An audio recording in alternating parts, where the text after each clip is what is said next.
El futuro del CIEX era el nombre que le dimos a nuestro congreso. Después de lo que hemos estado escuchando, uno podría decir en realidad debió haber sido los futuros posibles del CIEX. Hemos visto muchos escenarios y de hecho el objetivo central de nuestro congreso es ofrecer la oportunidad de integrar, de reflexionar sobre estos escenarios y direccionar nuestro comportamiento presente para construir el futuro que deseamos, entendiendo más todas las variables de alguna manera que están participando. Fíjense que este tema no es nuevo, tal como John Atkinson habló de que no es nueva la inteligencia artificial y nos sorprendió con ese 1956. Bueno, la planificación por escenarios se inicia al principio de los 70 por Arie de Geus. Y lo que hace es una modificación de la manera de planificar y la aplica en Shell. Y esta lógica de planificación les hace construir escenarios entre los cuales el crash del petróleo de los principios de los 70 era una de las alternativas. Y los operadores, los directivos, participando en ese ejercicio, no planificaron esa realidad, pero la pensaron todos antes. Y en consecuencia, cuando surgió el problema, la mejor compañía que respondió a ese contexto fue justamente Shell y dio un salto en su posición en el mundo. Es un dato interesante para saber este tema de los escenarios, este tema del futuro y mirar de esta manera lo que viene ya lleva tiempo. De hecho, nosotros en nuestro centro, en los últimos 4 congresos ya hemos estado hablando de varias de las cosas que han estado surgiendo acá. Algunos de ustedes a lo mejor ya participaron en los anteriores o han tenido información y uno podría identificar algunas de las temáticas. Yo voy a hacer referencia a algunas de ellas. Ahí estoy mencionando los 4 imágenes que tuvimos para esos congresos. El primer congreso era Camino a la Experiencia Digital en el año 20. El segundo congreso fue Volver a lo Humano en el 2021. El congreso del 2022 fue Transformación de Organizaciones. Y el del año pasado, Conexión, Cohesión, Colaboración. Todos temas de los cuales hemos estado de alguna manera visualizando como los desafíos de la experiencia que se nos vienen. De hecho, en particular, voy a sacar algunas láminas para tangibilizar un poco esta conexión. Acá tenemos el del 2020. ¿Y cuál era la pregunta? ¿Cuáles eran los desafíos éticos? Y los desafíos éticos acá aparecen varios de ellos. Un dato importante, en el año 20 ya advertíamos estos problemas, hoy todavía no están regulados, o sea, todavía no estamos controlando esto. De hecho, el gran tema que tenemos con la tecnología no es que no sea buena, sino que el uso que le damos es el que la transforma con consecuencias impensadas. Entonces, el tema todavía no está resuelto. Habla en el año 20. Ahora, en el año 21, fue una lámina, tomó una lámina y dice, a propósito de volver al humano y a propósito de entender bien qué está pasando con el impacto de nuestros diseños más digitales y más tecnológicos en las interacciones, usamos esta frase, nuestra enorme plasticidad y adaptabilidad puede normalizar una conducta o dinámica relacional. Eso lo aceptamos, o sea, de hecho es una capacidad humana. Pero si su permanencia deteriora la calidad o la cantidad de vida, estamos menoscabando. Entonces el punto es, nosotros podemos hacer que nuestros clientes se adapten y se ajusten a nuestro comportamiento. De hecho, en este minuto eso está pasando en forma preocupante con nuestra, ya no solo adolescencia, sino que nuestra infancia.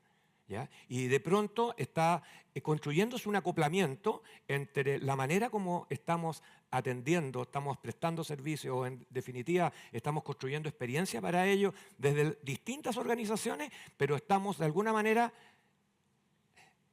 generando un acoplamiento estructural que puede tener algunos costos. Ya aquí lo insinuamos y por lo tanto la pregunta que nos hacíamos en ese minuto era ¿cuáles son las consecuencias en las estructuras de comportamiento de las personas de una digitalización acelerada de las experiencias de vida?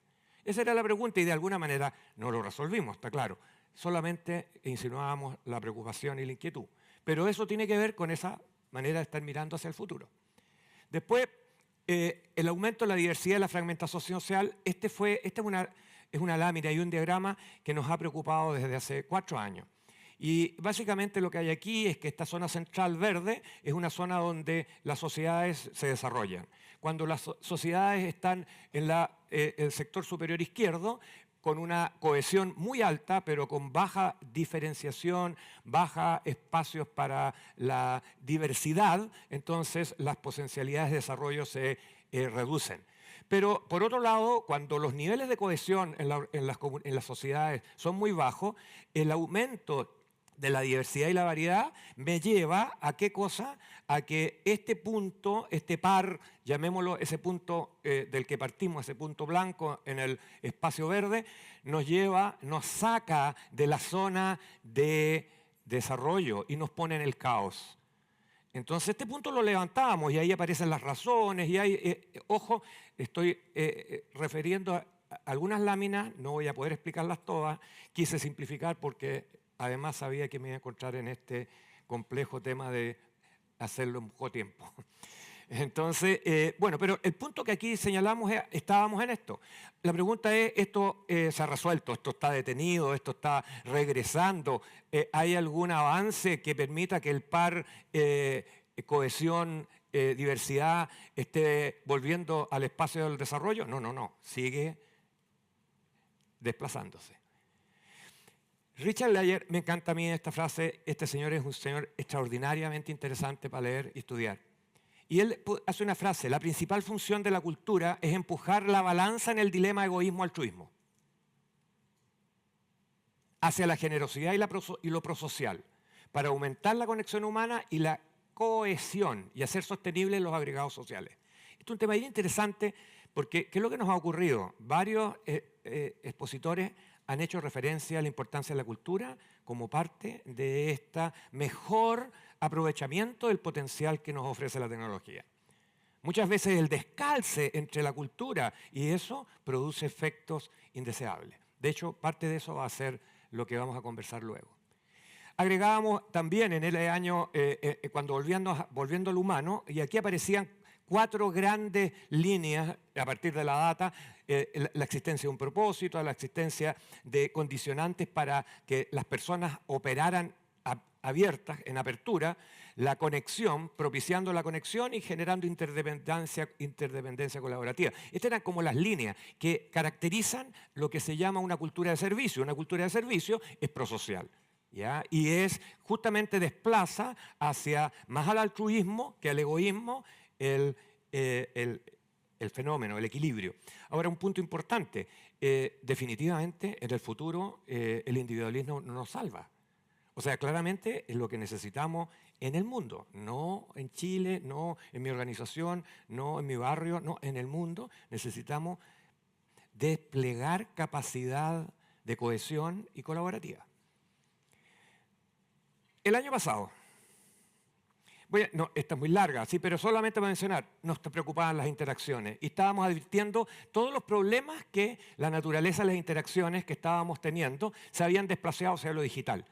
Ojo, esto del año pasado, el dato es antiguo, 6. Hoy ustedes ya saben, la cantidad de interacciones con pantallas es enorme. Y en este minuto lo que está ocurriendo es que se está desplazando, hay autores que están trabajando esto con mucho cuidado y están tratando de alertar sobre esto, estamos desplazando incluso hasta en la educación las interacciones desde lo físico, natural, el juego en los niños, a lo digital, los juegos digitales, etcétera, etcétera. Y por lo tanto, estamos creando, estamos estructurando, por eso digo, de alguna manera a las personas para una realidad que posiblemente tenga costos que hoy no vemos. Y lo otro que lo comentamos es la conexión. Y allí hablábamos, las interacciones estaban sufriendo este problema, pero ahora el tema es la segunda parte, porque después de la interacción, ¿qué es lo que viene? ¿Cuál es el piso? La pirámide es interactuar. Pero sobre esa interacción aparecen momentos en que conectamos. Pero entonces también hay variables que están influyendo para que esa conexión sea más compleja, sea más difícil y menos efectiva. Y ahí mencionábamos algunos, temas de emociones contractivas dominantes, una velocidad creciente. En este minuto, el otro día escuchaba en una entrevista que le hicieron a una psiquiatra, la descripción que hacía ella del fenómeno que están viviendo los niños y los adolescentes. Dice, es como un sistema que está absolutamente colapsado por hiperestimulación.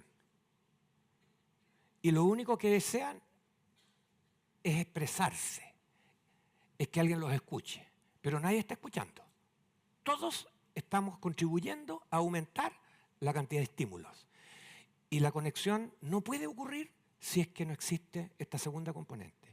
Y de hecho, las soluciones terapéuticas que ella estaba indicando en esta entrevista eran todas relacionadas con escuchar, buscar gente que lo escuche, buscar gente respecto de la cual yo pueda desplegarme naturalmente y contar todas mis frustraciones, mis tensiones, mis dudas, mis miedos, porque en el mundo digital yo no vivo, sino que vive mi impostor, que es en el que me he transformado de acuerdo a las expectativas del entorno y del mundo. Entonces, ahí hay una tensión que tiene que ver con temas más profundos, que incluso que tiene que ver con la identidad, tiene que ver con el propósito. Estoy anticipando cosas que voy a mencionar luego. Recién entro al tema. Recién entro. O sea, fue una conexión con lo que ha sido nuestros anteriores congresos. Y dice, y sin embargo, seguimos siendo humanos. ¿Cuál es la idea que tenemos detrás de esto? Voy a mencionar 3 de las necesidades estructurales. Y cuando uno habla de necesidades estructurales, significa que tienen raigambre biológica. ¿Qué significa? Que la modificación de la capacidad para soportar su insatisfacción es limitada. ¿Okay? Entonces, somos seres emocionales. Bueno, esto ha aparecido. De hecho, en la presentación anterior, tengo referencias a anteriores presentaciones. Yo visualizo que ellos también advierten parte de estas problemáticas y estas demandas. Somos seres sociales y somos seres tras un propósito. Estos son elementos importantes. Fíjense que está apareciendo una cosa bien importante también. A propósito de este impacto, de la poca conexión, de la sobreestimulación de los mundos de los jóvenes y la poca capacidad de encontrar espacios donde yo pueda ser el que soy y no mi impostor. Y en consecuencia aparece la imposibilidad de construir identidad, propia identidad. Y por lo tanto hay una aspiración a pertenencia enorme. Y ahí hay un tema que uno tendría que ir anticipando. ¿Cómo podría ayudarnos la tecnología para aquello? ¿Quiénes han sido? Voy a mencionar solo algunos. Estamos refiriendo en esto a Humberto Maturana, tanto en el sentido del humano, la biología del conocer. Las zonas azules, seguramente ustedes conocieron, se hizo bastante popular hace un tiempo este estudio, esta investigación. Hay otro estudio de Harvard, que es considerado uno de los estudios más prolongados, son 80 años, partió en el año 38, y el informe se pudo conocer completo en la década pasada, sobre qué caracterizaba a 700, tomaron 750 personas en el 1938 y los siguieron para saber dónde estaban aquellas personas que habían podido vivir más plenamente. Y algunas de las conclusiones tienen que ver exactamente con estos rasgos. O sea, el rasgo no era ser, entre comillas, haber comido suficiente y haber tenido el abrigo. Claramente eso se resolvió. Pero lo que hizo la diferencia está acá. Más antecedente está aquí, ¿para qué decir Viktor Frankl? Seguramente algún libro que todos hemos leído. Y entonces, ¿cuál es la idea? Y aquí este es un mensaje importante. Discúlpenme lo pesado que puede hacer el texto. La autoconciencia de nuestras necesidades estructurales humanas. ¿Cuáles? Las biológicas, las emocionales, las sociales, las espirituales. Y fíjense la segunda. Y la autoconciencia de las limitaciones que nos impone a la vida una inadecuada satisfacción de ellas son fundamentales para nuestra sobrevivencia. Y fíjense que el problema es, yo quiero poner el acento en la segunda, porque todos presumimos entender las primeras. Probablemente nuestro nivel de valoración es un poquito distinto. No estamos pensando lo mismo, no los valoramos en la misma medida. Pero lo que normalmente olvidamos es que cuando por periodos prolongados yo vivo en carencia de algunas de ellas, empiezan a pasar cosas que son relevantes. El ajuste a estas necesidades supone un cambio en nuestra biología.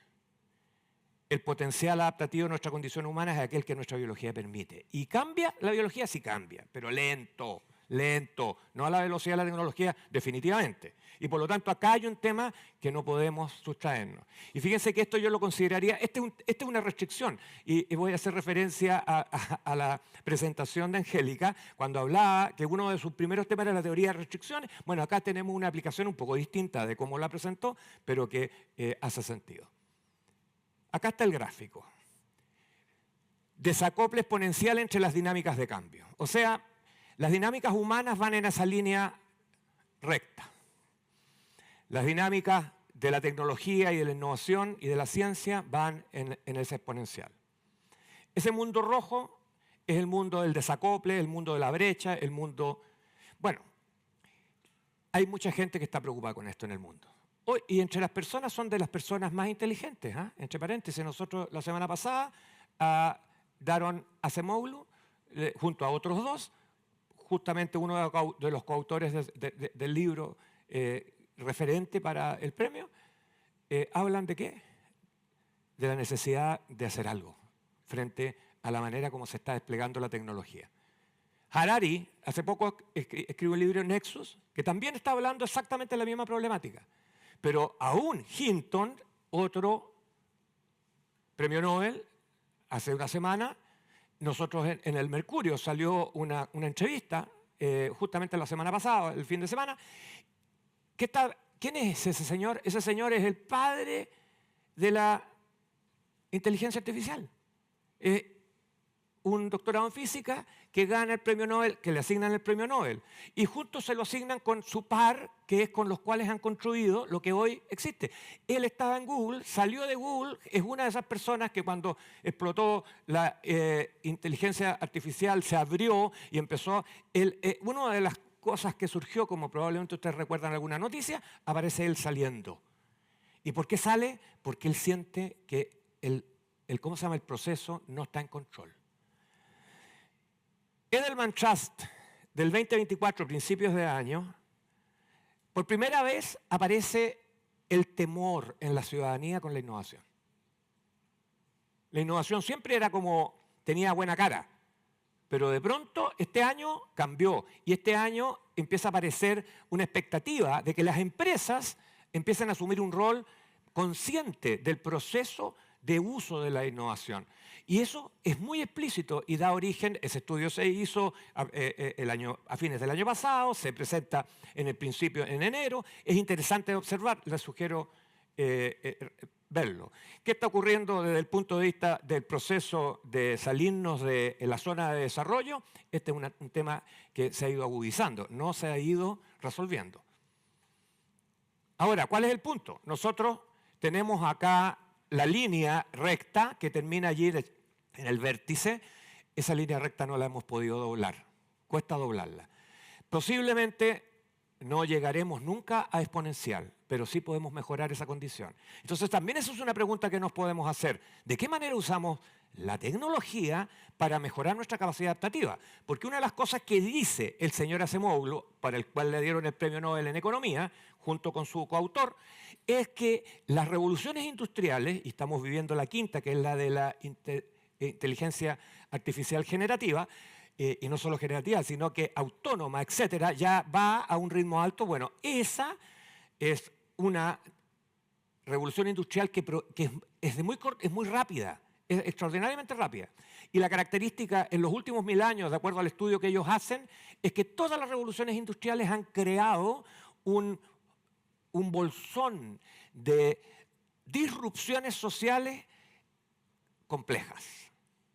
Y por lo tanto la pregunta, ¿quién se está preocupando hoy de la zona roja? Porque todos estamos preocupándonos mucho ¿de qué? Del aprovechamiento de la punta, de seguir avanzando, de seguir perfeccionando. Nosotros veíamos muchas de las imágenes que estuvimos en esta sesión, son maravillosas. Uno dice, pero uno mira eso y es como estar soñando y estar en un ideal. Sin embargo, la pregunta que también viene de inmediato, ¿cuántos van a poder estar ahí? ¿De los 8.500 millones? ¿Y qué van a estar haciendo los otros? ¿Entienden el fenómeno rojo? Ese es el fenómeno rojo. Entonces, la pregunta es, ¿cómo regulamos? Y justamente una de las propuestas de estos señores es, ojo, por favor, busquemos mecanismos de regulación. La lógica con la que el señor Hinton trató de dar las señales fue irse y casi empezar a declarar esto no se puede. La regulación, no se trata de una regulación como la que presenta John Atkinson sobre esa genialidad de eliminar el chat o eliminar no es esa la forma de regulación. Pero bueno, ese es el tema que nos tiene. Y fíjense que en el libro de Harari, él hace una conexión con el aprendiz de brujo. No sé si alguien conoce la historia del aprendiz de brujo. Todos, a lo mejor algunos de ustedes vieron la película Fantasía, que tuvo premiada, ¿no es cierto? ¿Y cuál es la historia original de esto? Proviene de un poema escrito por Goethe y de hace mucho tiempo. ¿Y qué es lo que habla? Habla del uso de una magia copiando a su maestro, pero que después le pierde el control y no sabe cómo controlarla. Y hay ¿cómo se llama? Una película muy interesante que lo refleja. Pero ojo, esa es la imagen. Y quiero hablarles de otra cosa. Esto lo hace Harari. Pero en una entrevista a Acemoglu que le hicieron, justamente aparecieron mitos, otros mitos. Apareció el de Ícaro y ¿cómo se llama? Y Dédalo. Aparece el mito de Prometeo. En fin, aparecen varios mitos que se empiezan a conectar con esta posibilidad de acceder a una tecnología, a una herramienta, a un instrumento que trasciende mi capacidad de control. Nosotros no tenemos control ético. Nosotros podemos controlar éticamente a los formales. Pero el mundo está aumentando la presencia de su informalidad. Entonces la pregunta es que los informales van a someterse a las condicionantes éticas y a las regulaciones. No sé si me advierten que es tema que tenemos que poner. Esto es parte de los escenarios que también tenemos que poner. Y yo siento traerlos porque pareciera muy pesimista. Casi un antagonista a la tecnología. Por favor, no me vean así, porque de hecho lo que estoy pensando es cómo direccionamos la tecnología para justamente dar respuesta a este problema que no nos estamos a lo mejor atendiendo con suficiente cuidado. Fíjense, esta imagen es como no es muy buena, pero traté de transmitir el impacto de la tecnología. Esta es la tecnología actuando sobre la pirámide de Maslow. Y usé la pirámide de Maslow como una herramienta, o sea, un diagrama conocido. La seguridad y la tecnología ha resuelto los problemas fisiológicos bastante bien, todavía no tanto, ni completo, pero está bastante estabilizado, uno puede advertir mayor eficacia, incluso eficiencia. ¿Tiene costos o no tiene costos? Claro, pues el planeta es el que está pagando el cuento. Entonces, ojo, tampoco ha sido gratis esto, y todavía no es gratis. No sé si me siguen. O sea, acá también está presente ¿quién? El aprendiz de hechicero. Acá también está presente. Porque todas las externalidades derivan de este uso digamos, descontrolado, vamos a hacer una expresión, no regulado o poco reflexionado de las... Después, ¿qué es lo que pasa? La verde. Pero las verdes son las que se están manifestando ahora. Y entonces ahí yo, ¿qué es lo que encuentro? Y de hecho, de nuevo aparece propósito, necesidades sociales y emocionales. ¿Qué es lo que estoy estableciendo? Una conexión entre la pertenencia y lo emocional. Entre el reconocimiento y la autoestima y la social. y entre el propósito de la autorrealización y el propósito. O sea, en otras palabras, la parte alta de la pirámide es la que nuestra digitalización está deteriorando en nuestros hijos. Por la manera como lo estamos usando, porque no lo estamos controlando, ni lo está controlando el regulador a ¿cómo se llama?, las herramientas, ni estamos controlando nosotros el uso de los, de los dispositivos. En fin, estamos observando el fenómeno sin darnos cuenta que el proceso se está complejizando. Acá hay una lista, y fíjense que esto está a nivel del individuo y de las organizaciones, porque este problema también está en el espacio de las organizaciones. Entonces, ¿qué es lo que advertimos? Por ejemplo, yo ahí estoy refiriendo a Haidt. Jonathan Haidt es un profesor que escribió un libro sobre la generación ansiosa y tiene varios, digamos, desarrollos y estudios sobre qué está pasando y cómo está siendo afectado estas generaciones más tempranas en sus estructuras y en sus formas de resolver los temas del propósito y otros. Y fíjense que uno de los puntos que se conecta con la parte de propósito es la atención. Uno de los rasgos que tiene el fenómeno que estamos viviendo, y particularmente en la infancia y la juventud, es el déficit atencional. El disparado absolutamente esos indicadores. ¿Qué pasa con la atención? La atención es la base para la construcción de voluntad. El poder de voluntad es la capacidad de sostener la atención desde la intención, desde el propio propósito. Entonces, la construcción de propósito tiene mucho que ver con la atención. O sea, no solo un problema de aprendizaje, no solo un problema de escuela, no tiene que ver con la vida de la persona.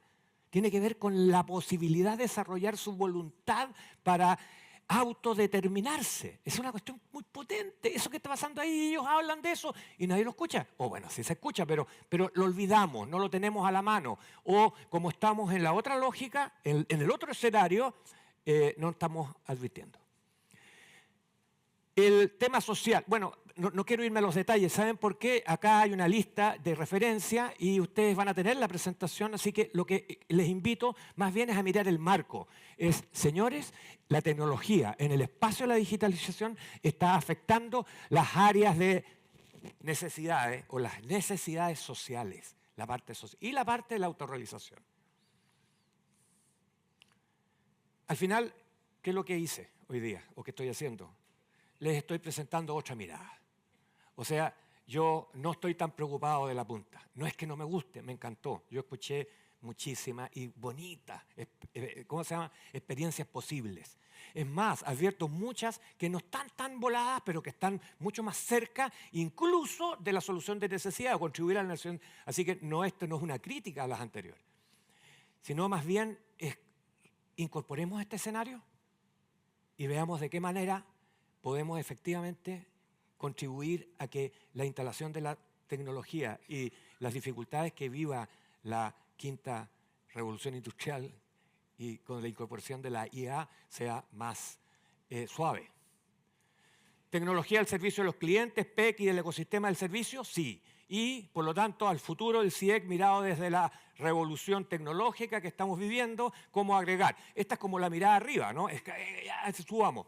Pero la idea es tecnología para aliviar la agudización de las necesidades que han surgido a partir de las perturbaciones que hoy estamos creando. Entonces ese es el otro espacio. Es preocuparnos de los que no van a vivir eso, aunque eso esté ocurriendo ya en muchos. Porque ellos van a estar haciendo algo. La pregunta es qué van a estar haciendo y qué van a estar necesitando, quién los va a estar atendiendo. Y entonces ahí aparece fortalecer la capacidad de conexión humana, propiciar y facilitar empatía, ayudar a la articulación de vínculos, generar colaboración, integración, cuidar, etc. Aparecen líneas de acción para trabajar esa parte. Ah, pero también hay otra parte. ¿Cuál es? Contengamos, parémoslo de arriba. O sea, prohibida la plataforma, prohibida la tecnología. No, tampoco es el camino. Entonces, de hecho, en este minuto esta es una preocupación. Conversaba con John al salir y John me contaba, en Estados Unidos se está regulando y la regulación americana es baja, no es tan dura, pero hay una condición muy importante en la ley, autorregulación. Y si yo veo que tu autorregulación está produciendo efecto, antibarro. Bueno, eso puede pasar. A lo mejor acá en Chile no va a pasar, aunque esté en la ley. Probablemente necesitamos menos apertura en ese espacio, no lo sé. Pero hay una regulación dura abajo, pero da espacio. En Europa no optaron por eso. En Europa, dura. Y en este minuto incluso grandes tecnológicas están empezando a poner distancia y empezando a bajar casi presencia, porque se dan cuenta que esa regulación los expone enormemente. Bueno, él me contaba eso. Entonces, en otras palabras, esto, que es uno de los temas que surgen y ¿cómo se llama? Presenta ese módulo, que tiene que ver reforzar instituciones sociales y desarrollar mejores y más eficientes mecanismos de regulación. Pero aquí hay un tema, que es el que a mí mismo me importa levantar. Sí, la tecnología va a ser la solución, pero no si no aprendemos a controlar un poco y a advertir los efectos indirectos. Y por lo tanto, a empezar a mirar con un poquito más de llamémoslo, cautela. Finalmente, y con esto cierro, de customer-centric a human-centric. Esa es la invitación. Es cómo dotamos a nuestras sociedades, a nuestras organizaciones, de una capacidad de crear conexión, crear colaboración y generar una integración que permita propiciar valor compartido. Eso, gracias.